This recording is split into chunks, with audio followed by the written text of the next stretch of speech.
Peace, family. This is Samantha Nisa Yerushalayim L, the Vice Chairwoman of National Black United Front, the Northern Virginia chapter.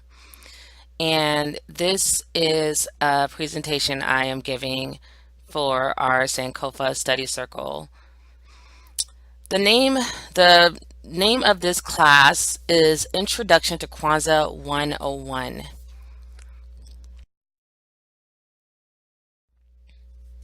I want to tell you a little bit more about what Sankofa means because I know some of you are here and I'm just so glad to see everyone. But you're probably wondering what is this about? What does this mean? Sankofa is a noun. It means go back and fetch it. We must look back to the past so that we may understand how we became what we are and move forward to a future. So pretty much it means that you must know your history and you must study the past in order to return to your roots and also not have the past repeat itself. If you've seen some of the mistakes some of the bad things like slavery that happened in the past, you don't want that to be repeated. So you must learn who you are and learn your roots and return back to your roots to make your race and your community stronger, um, and to basically have the history not repeat itself if it's, especially if it's a negative thing. So we're going into the history of Kwanzaa. Kwanzaa is an African American and Pan-African holiday which celebrates family, community, and culture.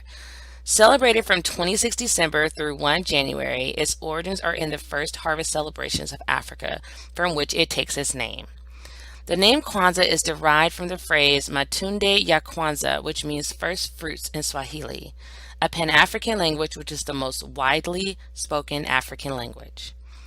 The first fruits celebrations are recorded in African history as far back as ancient Egypt and Nubia and appear in ancient and modern times in other classical African civilizations such as Ashantiland and Yorubaland.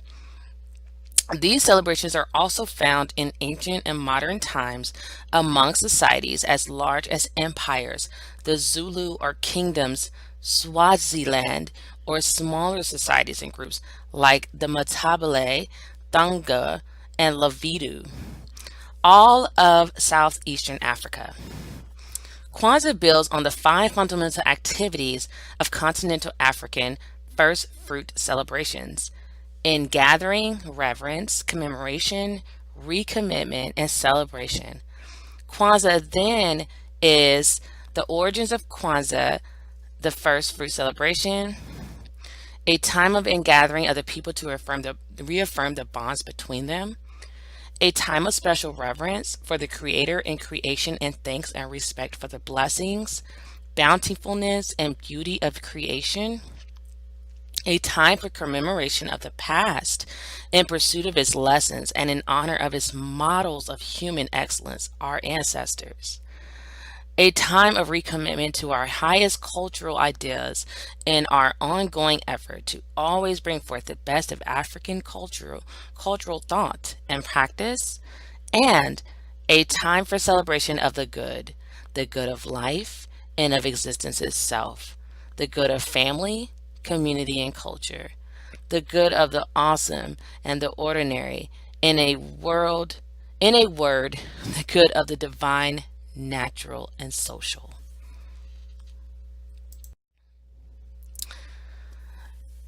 The year 2015 will see the 49th annual Kwanzaa, the African American holiday, is celebrated from December 26th to January 1st. It is estimated that some 18 million African Americans take part in Kwanzaa. Kwanzaa is not a religious holiday, nor is it meant to replace Christmas. It was created by Dr.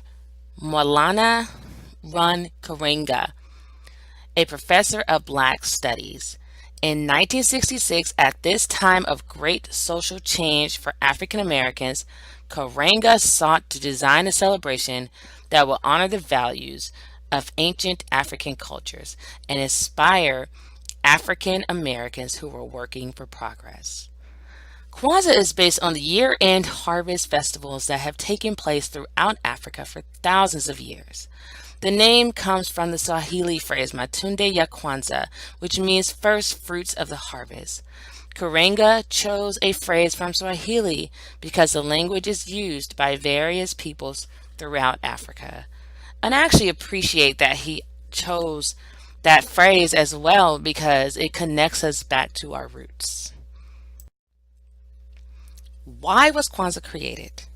First, Kwanzaa was created to reaffirm and restore our rootedness in African culture. It is therefore an expression of recovery and reconstruction of African culture, which was being conducted in the general context of the Black Liberation Movement of the 60s and in the specific context of the organization US, the founding organization of Kwanzaa and the authoritative keeper of its tradition. Secondly, Kwanzaa was created to serve as a regular communal celebration to reaffirm and reinforce the bonds between us as a people. It was designed to be an ingathering to strengthen community and reaffirm community identity, purpose, and direction as a people and a world community.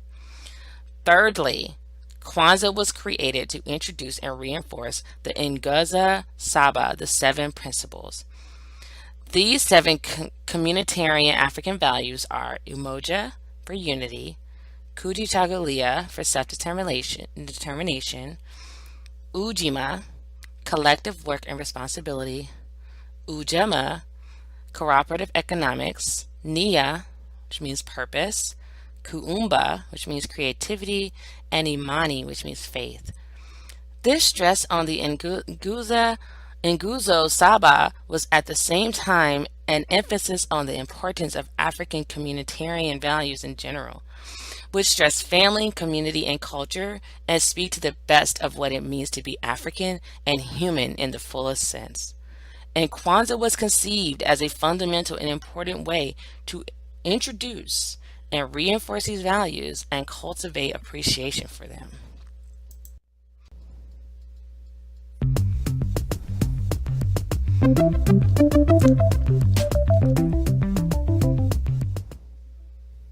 Kwanzaa is a 7-day holiday that begins on December 26th and ends on January 1st of each year. It's a cultural celebration of history, African roots.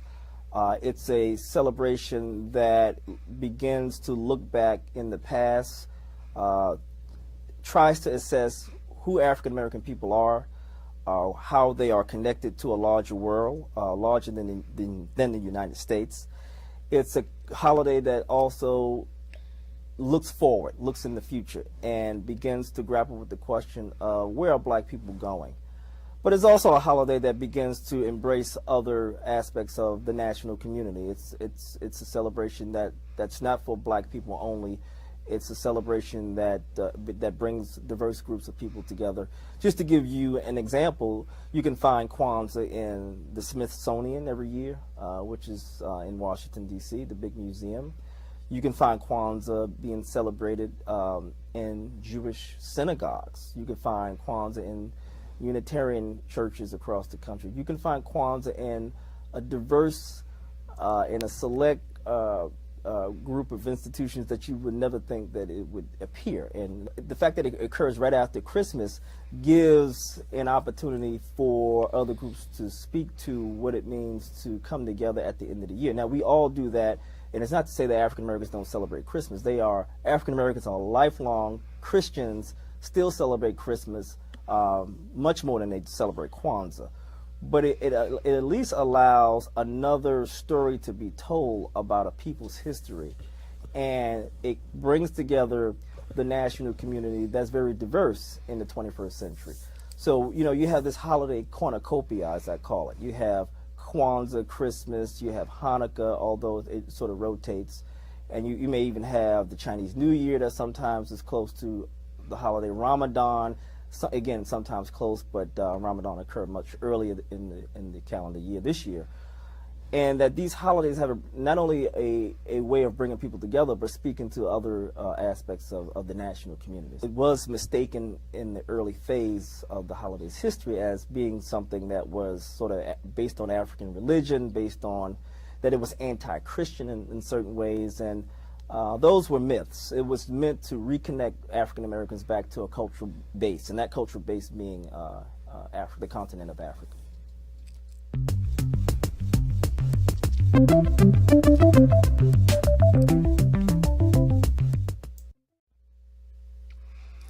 Now we're going into the 7 principles of Kwanzaa. Each of the 7 days of Kwanzaa honors a different principle. These principles are believed to have been key to building strong, productive families and communities in Africa. During Kwanzaa, celebrants greet each other with "Habari gani," or "What's the news?" The principles of Kwanzaa form the answers. The 7 principles of Kwanzaa are UMOJA, which means unity. Its action is building community that holds together. The second day, you would celebrate KUJICHAGULIA, which means self-determination. This action is speaking for yourself and making choices that benefit the community. The third day, you would celebrate UJIMA, which means collective work and responsibility. This action would be helping others within the community. The fourth day, you would be celebrating UJAMAA, which means cooperative economics, and this action is supporting businesses that care about the community. The fifth day, you would be celebrating NIA, which means a sense of purpose. The action is setting goals that benefit the community. The sixth day, you would celebrate Kaumba, which means creativity, and the action meaning making the community better and more beautiful. And the last day, you would celebrate Imani, which means faith. Action is believing that a better world can be created for communities now and in the future. The 3 colors of Kwanzaa: red, black, and green, and their significance. Families gather for the great feast of Karuma on December 31st. Karamu may be held at a home, community center, or church. Celebrants enjoy traditional African dishes as well as those featuring ingredients Africans brought to the United States, such as sesame seeds, benet, peanuts, ground nuts, sweet potatoes, collard greens, and spicy sauces. Especially at Karamu, Kwanzaa is celebrated with red, black, and green. These 3 colors were important symbols in ancient Africa that gained new recognition through the efforts of Marcus Garvey's Black nationalist movement. Green is for the fertile land of Africa, black is for the color of the people, and red is for the blood that is shed in the struggle for freedom.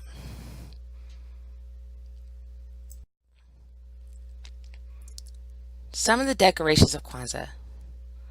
Celebrants decorate with red, black, and green, as well as African-style textiles and art.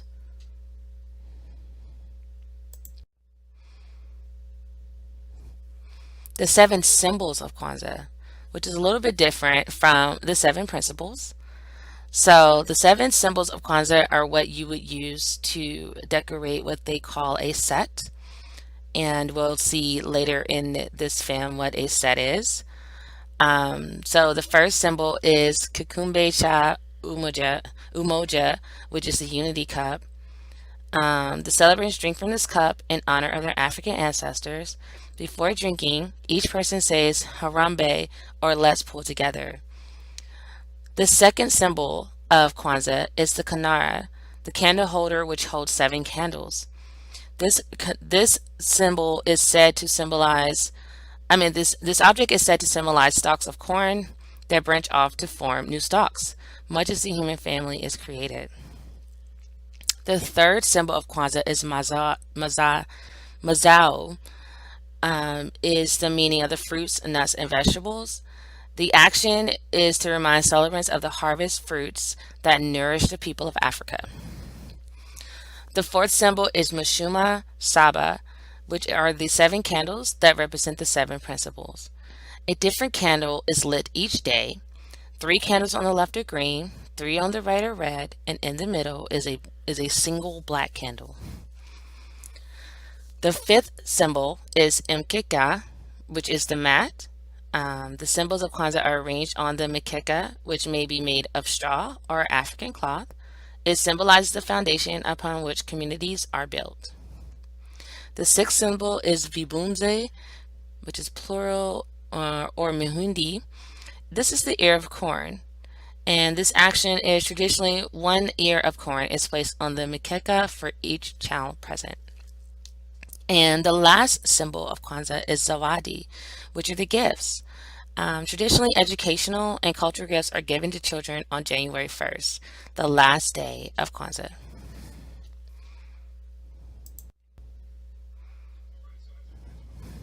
All right, so how's everybody doing today? Okay, can everybody hear me? Yes. Okay, good. I couldn't hook up to the TV here because I have a PowerPoint presentation that I wanted you to see, and so I'm just going to have to go over the information to you. But I have a couple of video clips, but you'll be able to hear them. So I have speakers here. Speakers I always travel with. So I have a couple of important video clips as well that I want you to experience. Okay. So how have you been enjoying the Code Red Detroit seminar so far? Powerful. Powerful? Powerful. Okay, good, good. So hopefully this presentation will help to cap everything and maybe reinforce some things that were talked about today. I did a lecture yesterday. It was about a 4.5-hour lecture. It was Should African Americans Celebrate European Holidays, the History of Christmas, Thanksgiving, and Easter. Okay, so I did that at the 5E Gallery on Cass and 4th Street in Detroit. People know it as the Old Red Door. Yeah, Piper Carter. So very quickly here, my name is Michael Imhotep. I'm the host of the African History Network show, president of the African History Network. We focus on educating, empowering, and inspiring people of African descent throughout the diaspora and around the world. The presentation I'm doing today is what is Kwanzaa? Okay, Kwanzaa is coming up December 26th. A lot of people may have heard of it. Some people may have celebrated it. Other people may say, what is Kwanzaa? Why do we need this? Blah, blah, blah. All right, so that's what I'm going to deal with today. You can listen to my show every Thursday, 8 p.m. to 11 p.m. Eastern Standard Time. We have listeners around the world. I just got an email from a brother in China who is from the UK, and he's going to the University of Beijing. And he told me that you have listeners in Sudan and Uganda listening to your show. Okay, so we have listeners all across the country, around the world, and then also on our YouTube channel, we have over 12,600 subscribers on our YouTube channel, about 570 video clips there dealing with African history and African American history. My website is theafricanhistorynetwork.com, theafricanhistorynetwork.com. You can go there, connects you to everything, our Twitter page, Facebook. We have DVDs there, over 100 different titles, connects you to our YouTube channel as well, and gives you information about our show, the African History Network show, as well as a show I do on Wednesday nights, 10 p.m. to, it's supposed to be 11 p.m., but we've been going to 12 and 12:30 in the morning. So how many people have seen the documentaries Hidden Colors 1 and 2? How many people are familiar with that? I'm not familiar with that. Okay, so in Hidden Colors 1 and 2, you see a brother named Booker T. Coleman in there. Okay, that's one of my teachers. He's known as Kaba Hiawatha Kamene. We do a show every Wednesday, 10 p.m. to 11 p.m. Eastern Standard Time, called the Per Ankh Hour Questions and Answers Show. And Per Ankh means the house of life in the ancient Kemetic language or Egyptian language of the Medu Net, or what the Greeks call the hieroglyphics. So be sure to visit our table back there. We have information. All the DVDs are on sale. I have about 13 of my DVD lectures as well, because I do lectures. I'm a talk show host. I do research. So a lot of that stuff's on sale. All right, now we focus on educating, empowering, and inspiring people of African descent throughout the diaspora and around the world. This past Thursday, I just had Warren Ballantyne on the show also. We talked about the Code Red seminar. Also interviewed Tony Browder. How many people are familiar with Tony Browder? Tony Browder is one of our brilliant scholars. He's an archaeologist, a historian. He's in the documentary Hidden Colors 2, The Triumph of Melanin. And Hidden Colors 1 and 2 are two of the best documentaries you ever see dealing with our history. They deal with thousands of years of our history. But Tony is also the author of the book Nile Valley Contributions to Civilization. Okay, Exploding the Myths.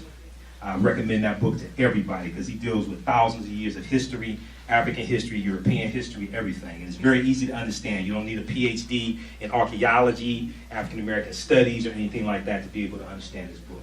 So Nile Valley Contributions to Civilization. All right, and then also, as David mentioned, I do a reoccurring segment on Angelo Henderson's show on WCHB 1200 AM. Usually I'm on every other Friday, 11:30 AM, noon, something like that, depending upon the segment, okay? But look out for me there as well, WCHB 1200 AM. All right, now, anytime I do a presentation, I know I'm gonna say some things that people may have never heard before. I may say some things people don't agree with. I may say some things people don't like, okay? But it's not my intent to offend anybody. I deal with facts and evidence. So I learned this from one of my teachers, Dr. Ray Hagans, from the African Village out of St. Louis. So anytime I do a presentation, I usually have people put their fingers together to form a circle. I usually say something like this. The space inside this circle represents my realm of knowledge. Everything that I think I know about whatever I think I know is represented within the circumference of this circle. I must keep in mind that there are still things to know that exist outside the circumference of my own awareness. Now, the reason why I say that is because oftentimes when people hear something that contradicts what they've been taught, what they believe, or what they think they know, they automatically reject it without doing any research to determine the validity of the new information that they're learning. And at the same time, they usually don't use that same level of scrutiny to analyze, critique, or reevaluate what it is they think they know or what they believe. So just because you know everything that you know about what you know does not mean you know everything there is to know about what you know. There's still things outside of the circumference of your own awareness. Okay, everybody understand? Yes. Okay, it's like when I ask people, I know people are from different religious backgrounds, people are from different levels of understanding when it comes to history, archaeology, anthropology, things of this nature. But for instance, if I ask people, what was Adam's first wife's name?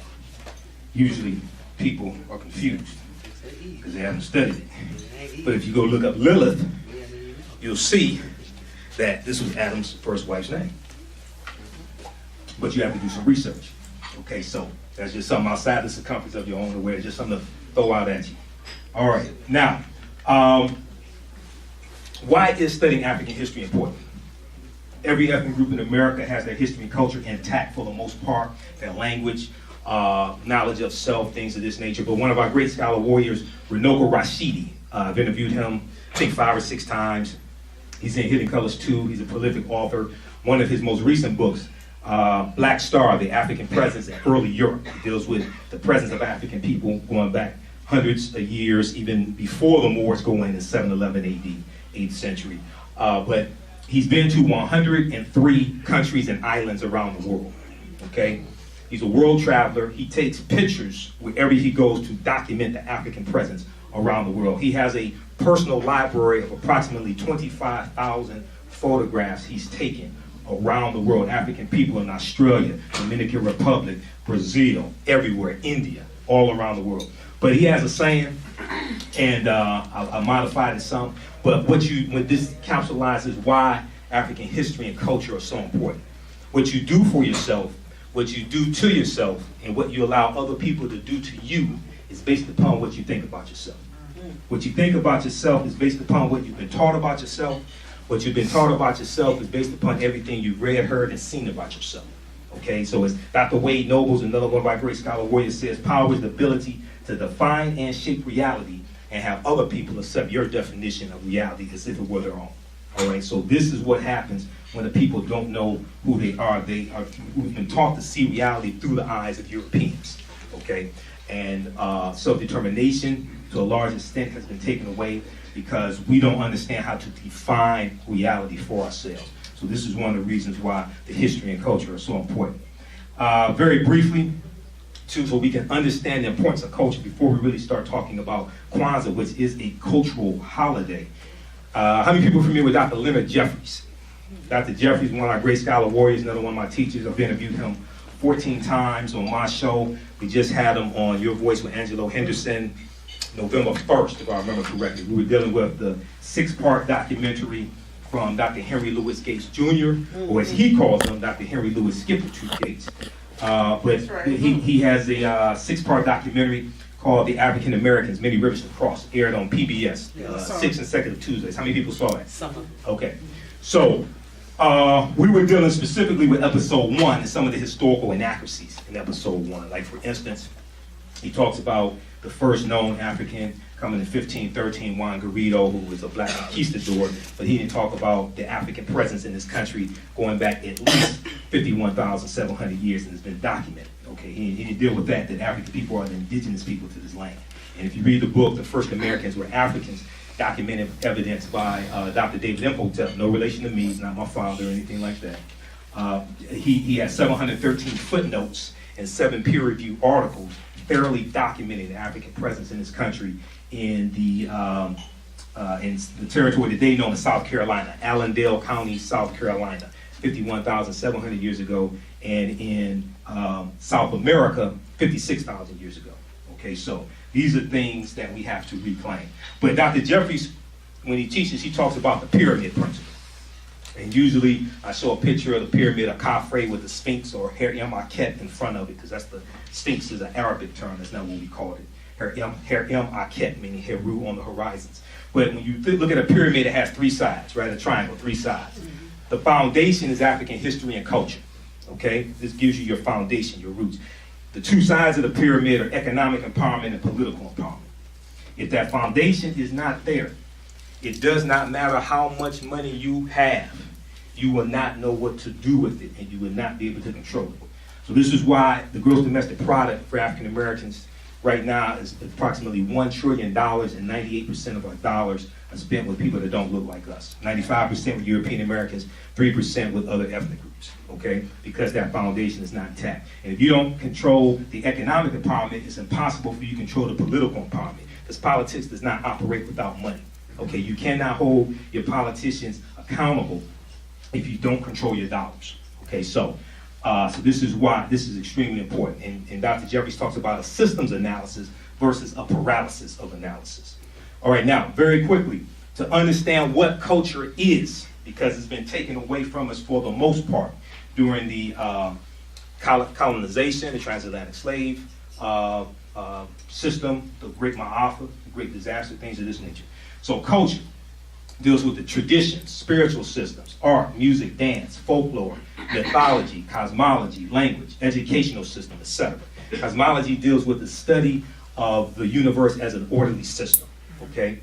And when you study African history, African culture, you see that we have some very complex cosmology, especially when you look at ancient Kemet, or what Arabs call Egypt, because that's not what we call it. That's an Arabic word or Greek derivation, okay? Kemet means land of the blacks. You also see Tameri, meaning the beloved land. Okay, now culture acts as an immune system, which keeps foreign elements from coming in and attacking you. And Dr. Marimba Ani, one of our great female scholar warriors, talks about this, what culture is and how it acts as this immune system, okay? She's also the author of a book that took her about 20 years to write. I think that book is about maybe 700-800 pages. Yorugu, an African-centered critique of European cultural thought and behavior. Okay, Y-U-R-U-G-U. Yorugu, that's a Dogon word, if I remember correctly. Dogon of Mali. Y-U-R-U-G-U, Yorugu. Okay, now culture is the glue or cohesiveness that binds the people together and tells them that the only way that they're going to survive and prosper is by self-reliance and working together. This is what culture does. This is why when people talk about we need unity, and they talk about every other ethnic group, and they talk about Jews and things like this, what they're really talking about is culture. I never talk about unity. We need unity, all this stuff. I never talk about that. I deal with culture and history. And this is why that's the foundation of that pyramid, okay? Very simple. All right, now, when we look at Kwanzaa, now that we have some type of foundation laid, all right?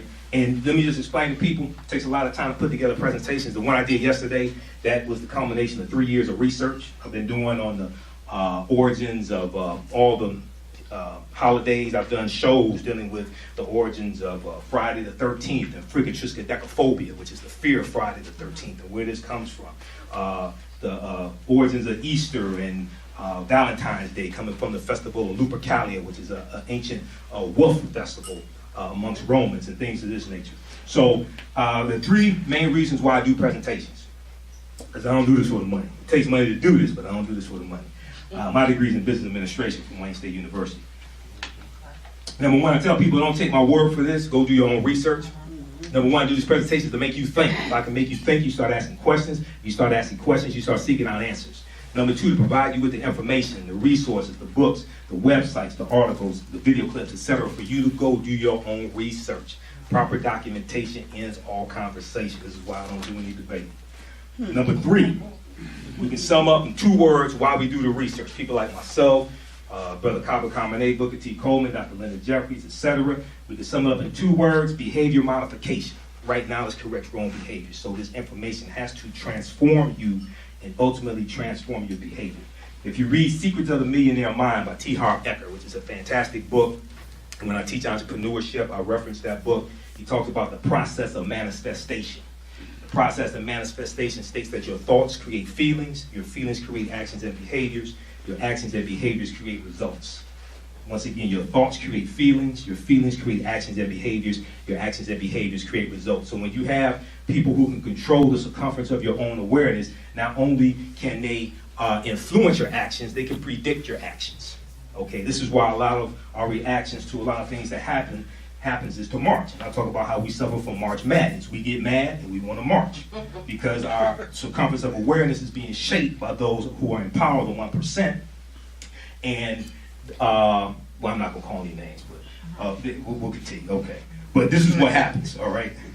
All right, now, when we look at Kwanzaa, Kwanzaa is a African-American, Pan-African cultural holiday, not a religious holiday, cultural holiday that celebrates family, community, and culture. It's celebrated from December 26th to January the 1st, okay? Very important. Now, the name Kwanzaa comes from the Kiswahili phrase. Some people call it Swahili, but the actual term is Kiswahili. The Kiswahili phrase, Matunda ya Kwanzaa, which means first fruits, okay? Kiswahili is the most widely spoken language on the continent of Africa. So when you watch Hidden Colors 1, Professor Kaba Kamene or Booker T. Coleman at the end, when they deal with solutions to our issues and problems. And we only have 2 main problems. When you understand history, when you understand what happened with Columbus opened up the New World, when he set sail August 3rd, 1492, you understand the Moors losing control of the last stronghold in Spain, which was Grenada, January 2nd, 1492. We only have 2 problems. Everything else was symptoms. Number 1, European white supremacy and racism. We don't understand what it is and how it works. Number 2, we've been stripped of African history and culture. Everything else comes from those 2 root problems, period. Everything else, teenage pregnancy, drug addiction, lack of jobs, everything emanates from those 2 root problems. Which all right? are? European white supremacy and racism, and us not understanding what it is and how it works. And as Dr. Francis Cress Welsing, author of the ISIS papers, and Dr. Nellie Fuller tell us accurately, if you do not understand European white supremacy, what it is and how it works, everything else that you think that you understand will totally confuse you, period. Everything else that you think that you understand will totally confuse you. Okay, so towards the end of Hidden Colors, Professor Kaba Kamene talks about how we all need to learn Kiswahili because it's the most widely spoken language on the continent of Africa. So if somebody from Detroit meets somebody from Ghana, or somebody from Detroit meets somebody from Kenya, they can speak to one another using Kiswahili. So it's very important. All right, now, Kwanzaa was created in 1966, co-created by Dr. Mwalana Kurenga, who is a professor and chair of the Africana Studies Department at California State University in Long Beach, and also the organization US. He was a co-founder of this organization, and they co-created this celebration in 1966. It comes out of the Black Liberation Movement, some people say the Black Freedom Movement of the 1960s, and it reflects a concern for cultural groundedness in thought and practice, all right? Now, some sources will say that he created Kwanzaa, but when you look at other sources coming from us, and you look at his actual official website, you'll see that, well, I've actually read some articles where he actually says he was a co-creator of it, because he also gives credit to other members of the organization, us as well, all right? Just like how a lot of times we say that Dr. Carter G. Woodson founded the Association for the Study of Negro Life and History in 1915. He was a co-founder. There were 4 other co-founders along with him. So we need to honor those people as well, even though we may not know their names. All right, now Kwanzaa was created to serve multiple purposes and to address specific problems that African people were dealing with back at this time, and they still relate to today. All right. Now, to understand Kwanzaa, we need to understand what a first fruits celebrations, first fruit celebrations. Because a lot of people say he just made up these traditions, things like this, but they have their origin in East African countries in first fruit celebrations, okay? Now, first fruit celebrations have taken place in African history going back to ancient Egypt, or Kemet, the land of the blacks, and as well as Nubia. Now, Nubia is a Greek word. One of the indigenous terms was Ta-Nehesi or Ta-Seti meaning land of the bow, because these were some fierce archers, okay? And you also, just like Ethiopia, just so people know, Ethiopia is a Greek word, okay, it means sunburn, referring to the complexion of these people, because these are some black African people. If anybody is ever confused, ancient Egyptians were not brown-skinned Europeans or Europeans with tans. These were black African people. And the further back in history you go, the blacker they get. All right, now, first fruit celebrations occur in ancient and modern African civilizations, such as among the Ashanti of Ghana and the Yoruba of Nigeria. We can also find first fruit celebrations in large African empires, like amongst the Zulu, or correctly the Amazulu of South Africa, or Azania Mwini Mutapa, is what is properly known as. And also smaller societies in southeastern Africa, like Matabele as well, okay? And also, just for the sake of accuracy, and to clear up any myths, Africa was not named after Scipio Africanus, a Roman general, okay? That's a myth, and I did a presentation I did last February. Should African Americans celebrate Black History Month, exposing the myth. So I deal with the whole history of Black History Month, why it was created, because a lot of people don't know the history of Black History Month and why it was created. And this is not something the Europeans gave us. It's something Dr. Carter G. Woodson created because he realized that we didn't know our history.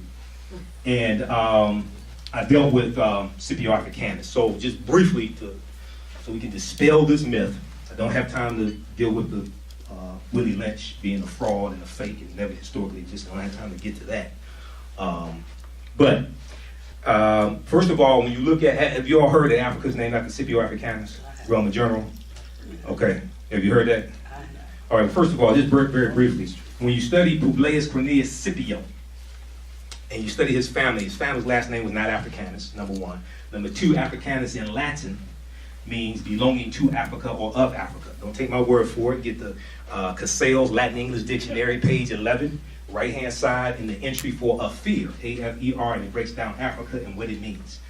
Also, if you go to answers.com and type in Publius Cornelius Scipio, it tells you that he took his name, his surname, Africanus, after the name of the territory that he conquered, which means it was already called Africa. So it was not named after him. So we can prove this historically and linguistically. And we just look at what his family's last name was also, it was not Africanus. But once again, this is a myth. People don't have proper information. And the internet allows you to miseducate or educate millions of people with a few clicks. This is a myth that spreads with it. So this is why we have to dispel the myths. This is why I say proper documentation ends all conversation. All right, now, 3 main reasons why Kwanzaa was created. Y'all all right? Okay, you learn anything? Oh, yeah. Staying awake? Oh, yeah. Okay, all right. And I had to change my presentation some because I can't show it to you because I got a lot to show. I can't show it to you, so I just have to go over this. Now, 3 main reasons why Kwanzaa was created. Okay, number 1, Kwanzaa was created to reaffirm and restore our rootedness in African culture, which we have been stripped of for the most part during the Great Ma'afa, or the Great Disaster. The Ma'afa meaning the Great Disaster, which is the transatlantic slave trade. Now, just so people understand, when you look at Professor Kaba Khamenei has done extensive research at the Schomburg Institute, and he's examined the transatlantic slave trade and the number of slaves coming here. At the most, only 1.4 million Africans came here as slaves, at the most. You already had millions of African people in North, Central, and South America before Europeans come here, and you're going to have Asians coming in about 3000 BC. These Asians and Africans are going to intermix, and the offspring are what we call Native Americans. We have to understand who the Native Americans are. We have to understand that we are the original indigenous people to this land. So when we look at Thanksgiving, because oftentimes we talk to see Thanksgiving through the eyes of Europeans, or we talk about what they did to the Native Americans. Well, wait a second. The Native Americans are a mixture of African people, and you're going to have some quote-unquote Native American tribes that were all African people or quote-unquote black Indians. Okay, so it's important for us to understand this. Dr. Jose Pimenta Bay, who's an expert on the history of the Moors, and he taught classes on the history of the Moors at Temple University. I've interviewed him. He's one of my first interviews I did back in 2010. He talks about how if you do not know the names that your people have had throughout history, you will not know how to find yourself in history. You're looking for black or Negro and don't know Phoenicians were African people. You're looking for black and Negro or colored and don't know Carthaginians were African people.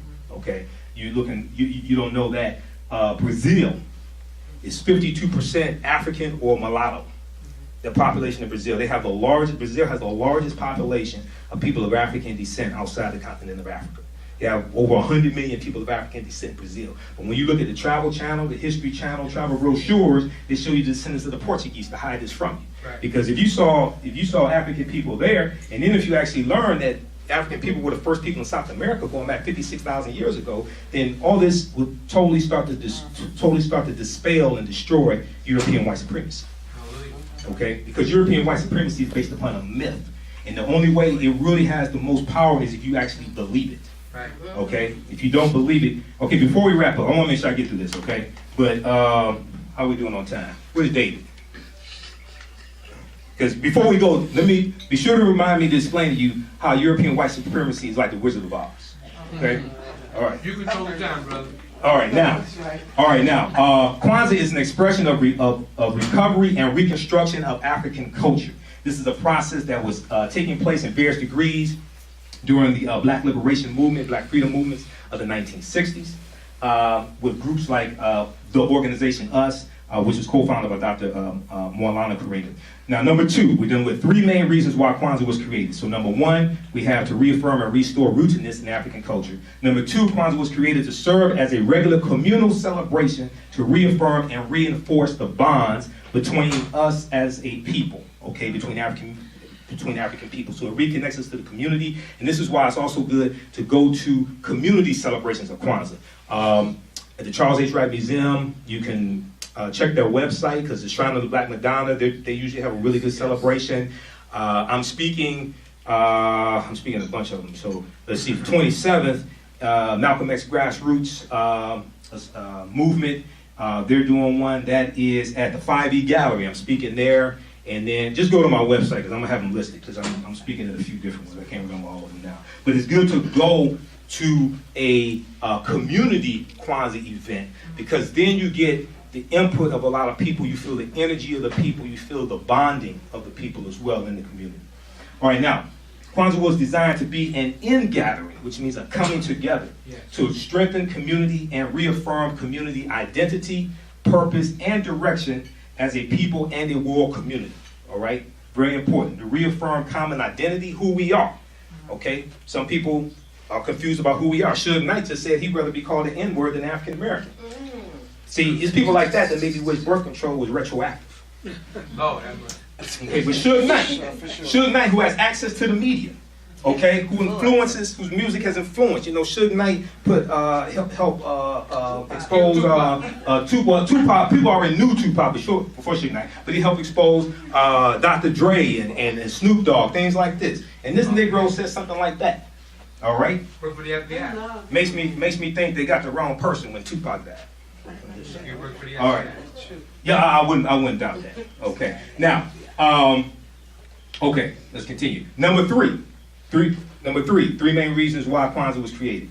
Kwanzaa was created to introduce and reinforce the Nguzo Saba, which means the 7 principles. Okay, these are 7 African communitarian principles. Now, the 7 principles are: number 1, UMOJA, which means unity. Okay, and these are Kiswahili terms. UMOJA, which means unity. KUJICHAGULIA, which means self-determination. Can you say KUJICHAGULIA? KUJICHAGULIA. Okay, so it means self-determination. UJIMA, which means collective work and responsibility.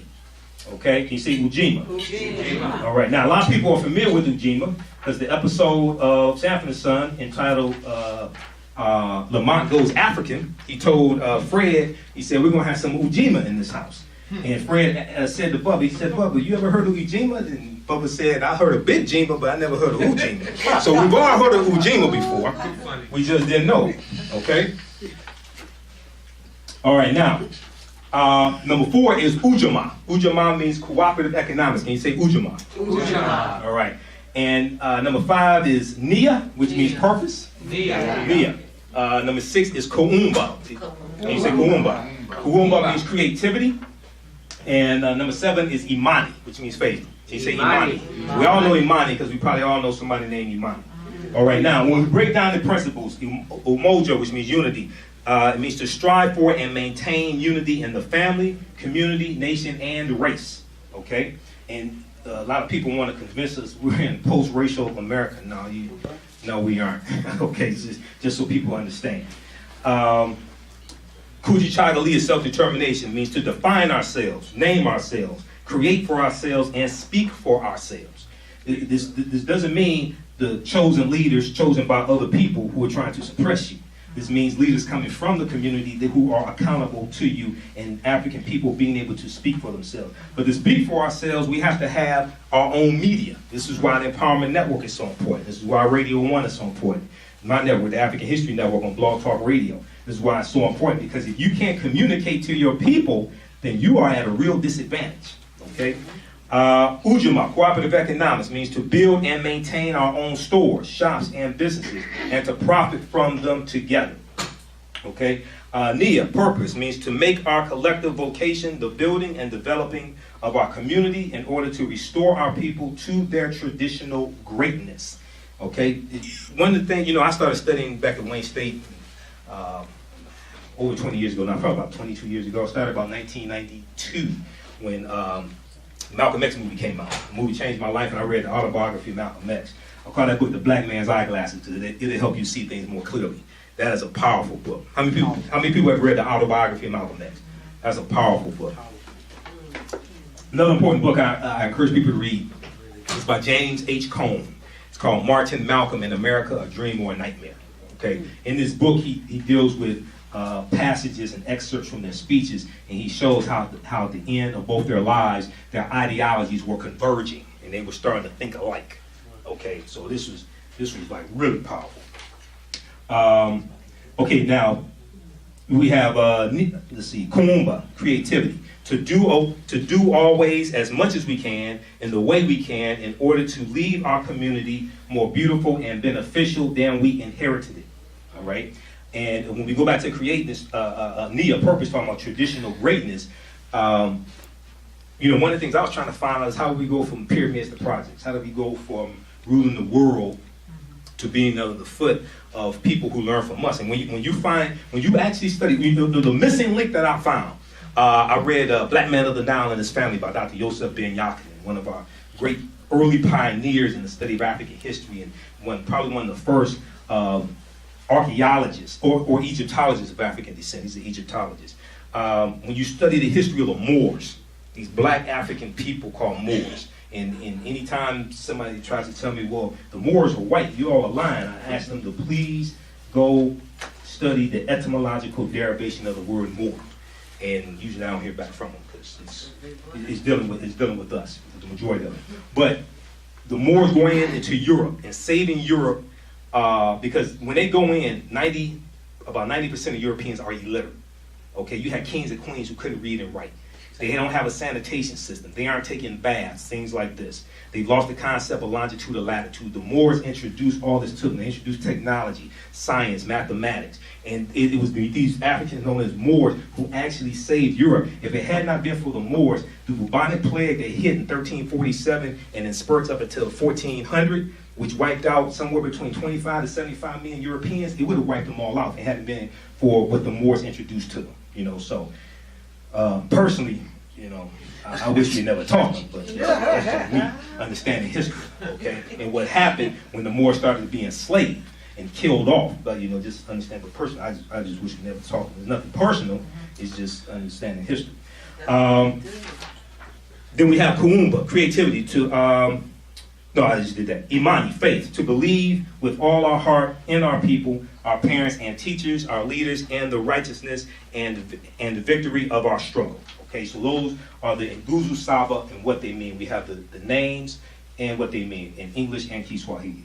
All right, now, the Nguzo Saba, or 7 principles, focus on the importance of African communitarian values in general, which stress family, community, and culture, and speak to the best of what it means to be African and the first people. All right, so cut off. So we're going to go on to the next slide. That was just the end of that video. It didn't just cut off, but the video ended. So as Brother Michael Imhotep talked about in his video, I wanted to put these slides just so that we can understand which principle is to be celebrated on each day. So for day 1, there's UMOJA, which means unity, and is to strive for and maintain unity in the family, community, nation, and the race. And I also wanted to include the symbols, these Adinkra symbols, so that you will recognize symbols are very, very, very important. Of course, you know, like with businesses and marketing. So say for like McDonald's, you can see that yellow M, that yellow M arch, and you immediately know it's McDonald's because your brain has been programmed to identify that symbol with McDonald's. I know, like for example, my children and I was my sons were like toddlers and they already knew McDonald's before they even could say read because they saw the symbol. So symbols are extremely important. Usually when I will give my lectures or give a class, I'm going to always put the symbols next to the words because that was our language. Like even back in Egyptian times, a lot of what was translated from the walls of our ancestors, they had left messages for us, and it was in symbols. And if you know what the symbols are, it's like another, basically you're reading another language. If you don't know what the symbol means, you'll look at it and not know what it is, and that's basically like not knowing the language. So I thought it was very important to include the symbols in this presentation just so you all can see. If you see that symbol and you don't see the word, you know what that symbol means. This is our history. It's ours. So it's pretty crazy. So day 2, hold on a second. Yes, day 2 we have KUJICHAGULIA. I love saying that word. Even I get tongue-tied sometimes. It means self-determination and is to define ourselves, name ourselves, create for ourselves, and speak for ourselves. And let me go on.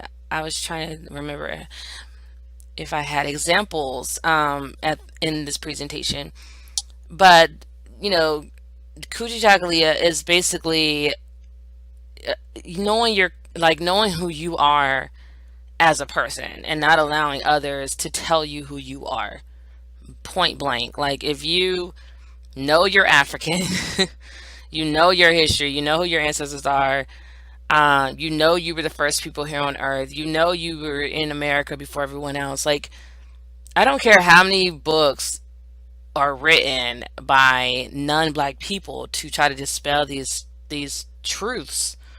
There's so much more ancient history that was here before them that will tell you who you are as a person and you know your identity. So you don't need to take on, you know, different, like be confused or take on new identities. There's the messages on the writings on the wall, the messages have been left for you. And again, I have the Adinkra symbol for KUJICHAGULIA that is used to mean self-determination. The next symbol, or the next, for day 3, you'll be celebrating UJIMA, and that's collective work and responsibility. And it says to build and maintain our community together and make our sisters and brothers' problems our problems and to solve them together. So a great example of this is what we're doing today. When you come together as a community, and do collective works and take the responsibility to do these things and work with your brothers and sisters, that's what UJIMA is. And that want to kind of segue that into, you don't have to wait for Kwanzaa to do these principles. Kwanzaa is an amazing time of the year where you can spend time with your loved ones and your friends, but you are also learning something that's extremely imperative for our race, for us to continue to practice throughout the year. So you don't need to wait for Kwanzaa to practice giving back to the community. You can do it every single day, any time of the year. But it's important to do it. Just get out and do it. You don't have to wait for a special time to do that for your community. Day 4 of Kwanzaa, you'll be celebrating UJIMA, and that's cooperative economics. This is actually my favorite one, just because I know how important it is for Black people to have an economy, and I know that we can't do it alone. You've seen people who have a ton of money, like Michael Jackson, Prince, even Bill Cosby, who they have a lot of money, and then people may equate that to power, but they really don't have the power because they were being controlled by white power, by white supremacy. So at the end of the day, and because they were by themselves, even having, Martin Luther King Jr. and Malcolm X, because they're functioning as a singular unit. And yes, you could say Malcolm X had Nation of Islam behind him, but for how long? I mean, we didn't stick together. And so because they're functioning as a singular unit, they're just by themselves, it's really easy for white supremacy to bring them down. I talk to so many Black people that will tell me, I'm only worried about me and mines, or I don't need to worry about this because I already have my own business. I'm doing I'm doing good. I'm doing big things, and I'm worrying about my kids. And I constantly tell them, you alone, for one, cannot support the entire Black race. Like, you're being selfish. And to just say that because you have a successful business, you shouldn't have to be worried about, uniting with other Black people, that's selfish in itself, because we as Africans, or we're a village, we're supposed to be a tribe and work together. And then, again, like I was saying about the celebrities, the Black celebrities that if white supremacy wants to knock you off and get rid of you, it's too easy because you're standing by yourself. A lot of people don't realize white people, they do everything in groups. They move in packs. And that's why they are successful in bringing Black people down, especially in today's time period, because we are so divided. So, everyone's for themselves, everyone's trying to function on their own. And also going back to UJIMA, it's the cooperative economics. It says to build and maintain our own stores, shops, and other businesses, and to profit from them together. So, if you have a business, and I'm gonna tell you right now, majority of times a non-Black person group of people, they're not going to patronize your business. They're not gonna frequent. They're not gonna go to your restaurants. They're not gonna go to your stores. And they're not going to buy from you. You know why? Because they're practicing their own cooperative economics. They usually are shopping with each other, and that's why you have the Chinatowns of the world. You have Little Italy. You have communities where you see a lot of Arabs. I live in a community now where it's predominantly Arabics living here, or Arabs, I'm sorry. And then when I lived in Arizona, there was this, I lived like right outside my base. I was stationed there. It looked like I used to joke and say, this is little Mexico. Like, I really didn't understand, because this was many years ago. I was like 18, 19, going to my first duty station.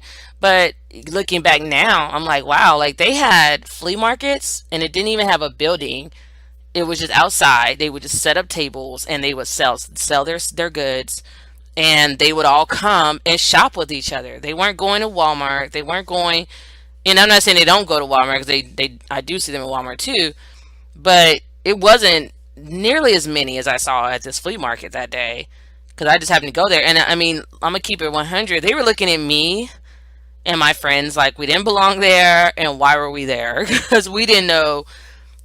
I wasn't awakened. I wasn't conscious. I was just in the military, just experiencing different cultures and the ways of life. And I always was interested in learning about other cultures. And so we were just exploring. This is my first time being kind of like near the West Coast. I'm an East Coast girl.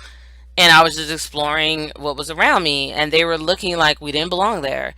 And it's funny because they probably really felt that way, and they didn't. They didn't need us. They had each other to purchase things from. And of course, for me, I would say don't turn away any dollars. But sometimes you do have to be careful who you're getting your money from, because sometimes the people that give you the money, they want to help control, whatever. So that's why you don't want to be dependent on people outside of your community, because now if they are 90% of your customer base, clientele, then they're going to start to want to call the shots, because they're going to be like, without us, you wouldn't even be in business. Without us, you wouldn't even be able to keep your doors open. So we want to have a say in what you sell, or how you do business, or what you donate, where you donate your money, or so on and so forth. So this is my favorite word. It's my favorite day. It's my favorite principle, because I feel like it's extremely, extremely important. This one next to UMOJA, which is unity. I think these two go hand in hand, and this is just extreme. This is an extremely, extremely concept that Black people need to embrace with every fiber of their being. This entire world is capitalistic. Like they say, Americans are a capitalistic society, but this entire world is really greedy and surviving off of money and resources. And economies is more than just economics, is more than just money. So it could be you trading, whether you have fruit and I sell books, we could be trading. That's cooperative economics. It's just trade. So I could go on all day about this slide, so I'm going to move on. So day 5, you would be celebrating Nia, which means purpose. And this is to make our collective vocation the building and developing of our community in order to restore our people to their traditional greatness. And it's pretty self-explanatory. Nia is just saying you need to find purpose. And collectively, you see that word continues to come up, because it's about us being a tribe. It's about us working together. Doesn't matter your gender, men, women, you need to be Black and loving your brothers and sisters and working together. We cannot do it without the other one. And so purpose is saying coming together and finding that purpose. Like, what are we working towards? What are we doing to build and develop a community that is sustainable and not falling apart and not in poverty and doesn't have bad schools? What are we doing? What is our purpose? And a lot of times Black people come together and they don't have any real idea of what we should be working towards. And I always tell people, because I was talking to someone on the phone about creating a group, a new group. And I always tell people, before you can, and he mentioned something about standards. And I told him, I was like, before we can have standards, we must have goals. If you don't have goals, you don't know what direction you're moving in. You don't know where you're headed. So it's like, if people always are kind of based on these rules. They always want to jump right into telling you what you can and can't do, or how you're going to do something. But they don't. A lot of times, I'm finding that a lot of people don't really have a goal. They don't know what the mission even is. What's the vision? What's the mission? What's the vision statement? What's the mission statement? What's the goal? Where are we headed? And as a Black race, our goal right now should be Black economic empowerment, making sure we're building businesses, we're teaching our children how to be entrepreneurs, we're hiring Black people, not anyone else. We're shopping with Black people, not anyone else. And be unapologetic about it. I know people are going to say, oh, it sounds mean, but it's not really about being nice or mean at the end of the day. It's business. It's about survival. It's about, our money always going out of our communities and us not being able to provide for our families. Like for me, for instance, I actually have my own store, and I have, I'm providing for my family with my store. So if you don't shop at my store, my children will go hungry. And so you're telling me it's mean to not shop with a small Black business owner who's depending on your patronage versus you running off to Walmart, who's not depending on you at all. Like they're shutting the game down. They're making billions of dollars hand over fist all over the world. There's Walmarts. And I'm like, well, you may say it sounds mean, but what you're doing, your action is mean. So actions speak louder than words. Like you walking away, turning your back on your own, who is the most oppressed race in the world, and you walking away from them and feeling like it's okay to shop with someone else. I think that's meaner, to not look after the people who actually need that money, not the people who just are greedy and they're doing whatever to keep making their money, and they're not, and then on top of that, they're not going to get back to the Black community. Just like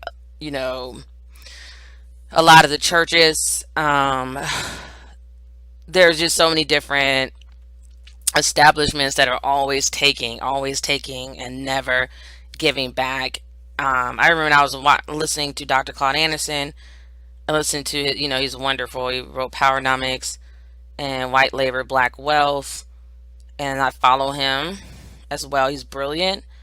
And I remember thinking, when he said something, it kind of clicked in me when I realized there are no Black-owned grocery stores in Black communities. I used to go to this huge Black church, and I'm not going to name the name of it, but some of you might know. But it was doing very well for itself. And I thought about all the churches in that small vicinity, because it was in Old Town Alexandria.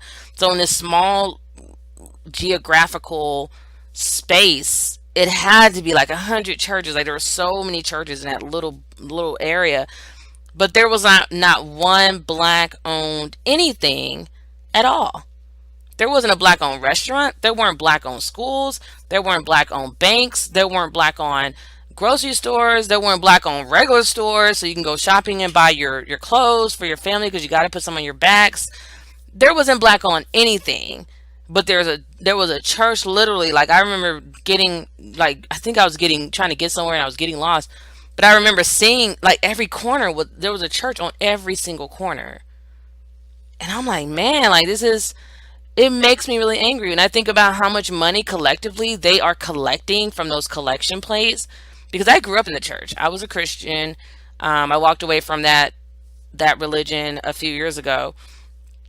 But I grew up in the church, and I walked away when I found out the truth of that it wasn't our religion. It was given to us by white people to help control us.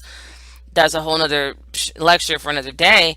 But when I think about all the money we used to give them every Sunday, and not even just every Sunday, because my grandmother was going to church 7 days a week. I mean, we were going to Bible study, we were in choir practice, every day we were in church. It was like our livelihood. And we were in this was in Montgomery, Alabama, so you know how that goes in the South, how they're extremely deeply religious. But actually my grandmother later in life, now she doesn't actually even go to church anymore.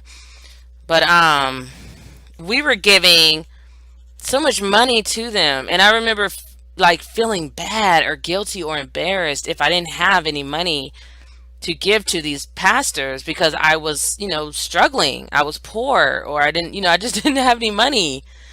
And it makes my blood boil that these people are just leeching off of the poor. They're selling them pipe dreams, and they're just leeching off the poor, and it disgusts me. I'm not even gonna lie, it's disgusting.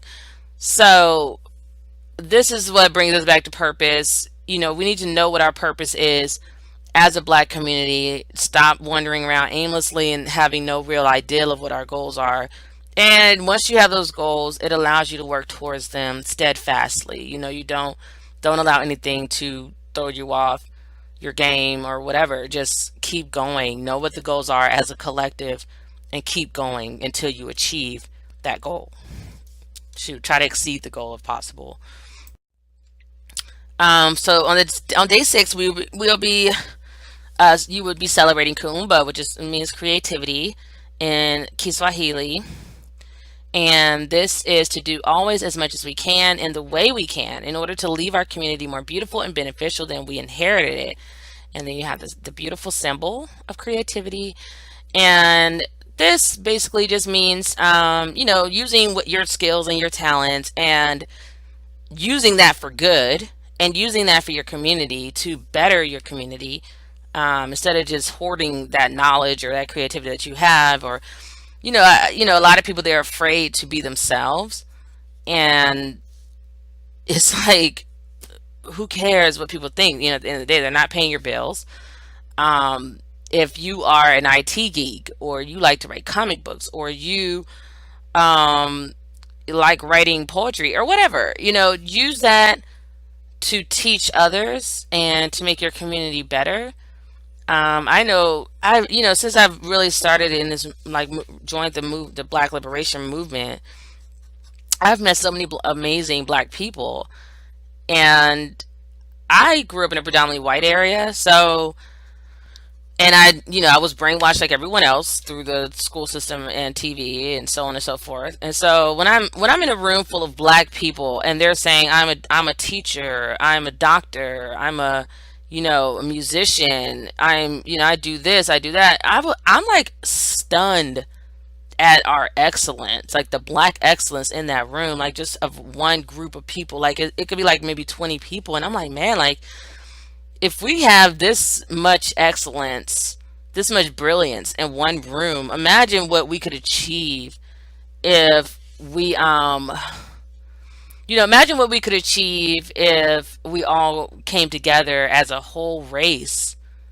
and just did our thing. We're an extremely intelligent race, and it's unbelievable because they continue to put on TV that all we are is criminals, or all we are is on welfare, or yada yada yada, and they don't really go over the facts that there's actually a lot of non-Black people on welfare. I live in Northern Virginia, and it's extremely diverse, and I know there's a lot of people depending on the government. And even before that, hundreds of years ago or whatever, there was the government bailing people out like they do now, and they were giving away land and just doing all kinds of stuff. So it's like, why are the Black people the only ones expected to do things on our own? And I take that with honor at this point. Like, I'm like, I don't have time to wait for white. I'm still gonna, we're fighting for reparations, but I'm like, I don't have time to wait for white people to come around and admit their wrongdoing and actually taking some action behind it. Is one thing. Oh, we apologize. That's not enough. It's like, give us our money for all the hundreds of years. And I honestly think it would bankrupt them, and that's probably why they're not doing it. Like, they'll come up with, like someone said recently, the white government, they'll come up with something like, oh, we'll fix the schools, or we'll do this, we'll do that. They'll come up with something very trivial compared to what they really owe us as a little token. I don't want your tokens. If you can't afford to give back what we're worth and what our ancestors are worth and what our Black race is worth in terms of what we have contributed to this country, then what does that mean? What's your collateral? It means give us our country back. Give us this land, this entire country, and you just be in it. Like, let's flip the roles and see how you like it. And the crazy thing is, I don't think that Black people would be as nearly as oppressive, just because we're in charge, because we never really have been before. Like, we weren't like that. Okay, so now, and then you have day 7, which is Imani. It means faith. And most of you probably have heard of Imani, as Michael Imhotep mentioned, because it is a lot of little girls are named Imani. I actually know an Imani, and it's just a beautiful name. It believes to believe with all our heart in our people, our parents, our teachers, and leaders, and the righteousness and victory of our struggle. And I'm gonna tell you now, man, I live on faith alone. Like, it's just every day you wake up, you're fighting a good fight, and you really sometimes just want to walk. I used to want to walk away when I was in the beginning of it. I was so tired, I was just like, man, these people are never gonna learn. But as you go on, you start to see that change. You start to see people waking up and rising up against white supremacy and racism, and you're like, okay, maybe this is gonna work. Maybe this is gonna happen, and you continue that faith to keep you going, when you really just want to give up. So I think this is a great way to end the Kwanzaa celebration, because it's the beginning of the new year. And this actually happens on January 1st. So it's kind of like the new year. You're starting with Imani, and it's just awesome to kind of have that restored faith and focusing on celebrating a day of faith and moving into the new year with that renewed faith.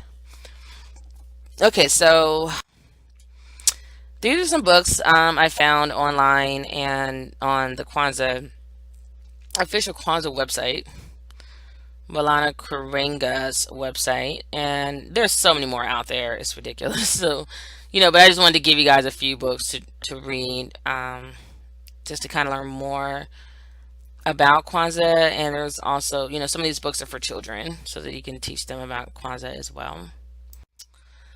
What is a Kwanzaa set? It's a central place in the home for the Kwanzaa set. The symbols of Kwanzaa is chosen. A table is then spread with a beautiful piece of African cloth. Then the mikeka is placed, and that means mat, is placed down, and all of the other symbols are placed on it or immediately next to it to symbolize our rootedness in our tradition. Next, the kanara, which is the candle holder, is placed on the mat, and the mishuma saba, 7 candles, are placed in the kanara, which is the candle holder. And of course, you can add things. It didn't mention the unity cup. I didn't see the unity cup on here anywhere. But I mean, you can add stuff. I would, I do think you should have what the basics of the Kwanzaa set, but you can definitely add more things that are relating to like your ancestors and stuff like that. Like if you have ancestors who love to read, or things like that, you can add that. I would say you can add that to the Kwanzaa set as well.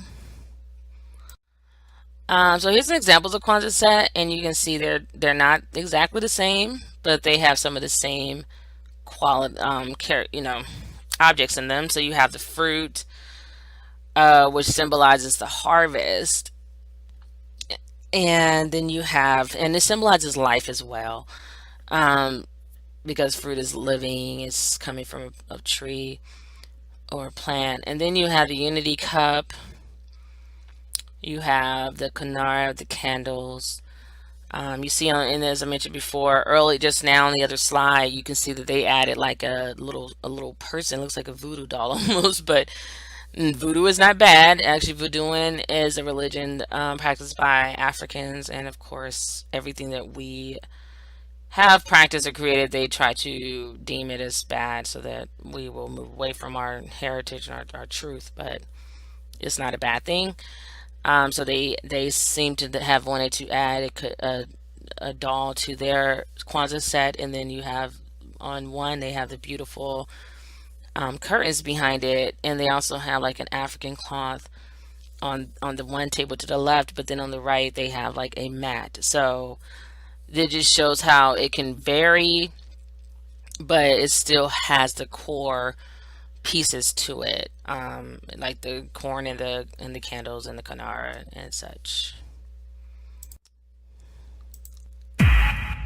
Today is the start of Kwanzaa celebrations around the world, and for that we go to California, where the holiday was first established by Maulana Karenga in 1966. Kwanzaa honors African heritage and celebrates family, community, and culture. It takes its name from the phrase Matunda ya Kwanzaa, which in Swahili means first fruits. Kwanzaa's origin lies in the 1960s civil rights and black freedom movements and is a way of commemorating the African heritage of black Americans whose ethnic history was stripped away by the slave trade. It's a cultural rather than religious holiday and can be celebrated regardless of a person's faith or tradition. Joining us now is Keith Mays, author of Kwanzaa, Black Power and the Making of the African American Holiday Tradition. Thanks for joining us. I want to start by asking you, perhaps we can clear up some of the misconceptions. Many people believe that Kwanzaa is a replacement of sorts for Christmas, but that's not true, right? That is not true, because in many ways, when it was first created, it was part of the Black freedom struggle that identified the American calendar as a site of struggle. So they did critique so-called white holidays. So in that sense, it is a critique of Christmas, but it was not created to replace Christmas. Most African Americans historically are Christians, and so Maulana Karenga and the US organization were not trying to get people to completely abdicate Christmas as a celebration, as a holiday, as something that they understood was endemically tied to their identity as Black folks, as Christians, Black Christians. But it was meant to sit alongside dominant holidays like Christmas, and there are other Black holidays that sit alongside dominant holidays on the calendar. Kwanzaa was just one, so it was an alternative, but not a replacement. And you know, when we talk about where it's most celebrated in the world, what can you share with us about the details around that? Well, Kwanzaa did spread worldwide. When it was created in 1966, immediately 67, 68, it began to spread across the United States in cities that were mainly populated by African Americans, or well, the density of the Black population was the greatest. So it spread to the Bay Area, it spread to cities like Chicago and New York and Atlanta. We had the largest numbers, but by the time we get to the 80s and 90s, you can find Kwanzaa in places like Toronto, like Paris, like places in the Caribbean, even places on the continent of Africa. Kwanzaa was, as you said, was created in 1966 in Los Angeles, California. It's not an African holiday in that sense, but you can find Kwanzaa pretty much anywhere in the world now. And you know, when we talk about the significance of the colors that are used to celebrate Kwanzaa, black, red, and green, what can you share with us about the specifics as to what those indicate really and what they symbolize? Well, the black, red, and green flag, the flag was first created by Marcus Garvey to symbolize a Black nation in the making. And it was a way, again, to sort of critique American racism and discrimination and Jim Crow. So Marcus Garvey and the UNIA created the black, red, and green flag. Maulana Karenga and the US organization adopts that flag. It reorients some of the colors and makes it part of the Kwanzaa celebration. So it's part of the symbols that are part, what he calls a Kwanzaa set, which includes the calendar, which includes the candles, the kinara, the candle holder, the mat, the cup, and other ritual symbols. So it's just part of the Kwanzaa set. And you know, it's funny. You know, people say, they use it kind of in pop culture, and people might, even say, Merry Kwanzaa, Happy Kwanzaa. They might say the wrong thing, but when it comes to the actual principles associated with Kwanzaa, a lot of people are left in the dark. I mean, how would you kind of sum it up in terms of the major celebrations and principles associated with it? Well, Kwanzaa has 7 days associated with 7 principles. And the principles range from unity, which is UMOJA, self-determination, KUJICHAGULIA, UJIMA, UJAMAA. There are 7 principles. Well, here, this was the beauty of the principles. Although they come out of the Black freedom struggle, in many ways, the 7 principles are not Black principles. They can apply to any community. They can apply to any situation. And in many ways, they are lifelong principles that all of us as human beings can live by. And in that sense, they take on a quasi-religious and biblical significance, in that when you talk about faith, which is one of the principles, when you talk about creativity, these are not endemic to African Americans or any people of color, but they really have universal appeal. So that was his brilliance in 1966, and Right. I'm not quite sure if he understood that when he created it. And we're looking at them again, and I think, on a personal note, when I look at them, obviously you're right. On the right, we see self-determination, cooperative economics, purpose, creativity, and faith. But as an Arab American, I see the last one, faith, and obviously iman is the word in Arabic for faith, and it's used here with the imani. For me, on a personal level, only goes to show you that faith can even be well beyond religion. As we mentioned, this is more of a cultural holiday than a religious one, and it's interesting to me. Looking back though on 2013, I'm curious what message of Kwanzaa with when it comes to you resonates the most to you this year in particular? The principle or the understanding of Kwanzaa that resonates the most to me is just community. And that could be the community of your neighborhood. That could mean your family, as small as your family. It also can mean the national community as far as the United States. It's the worldwide community. Kwanzaa is a celebration. It's a ritual that at its core means bringing people together. In gathering of the people. And so as we look toward 2014, we should remember what Kwanzaa is about, which is the fact that it brings a large amounts of people together. And that's why it still resonates to this very day. It's 47 years old today.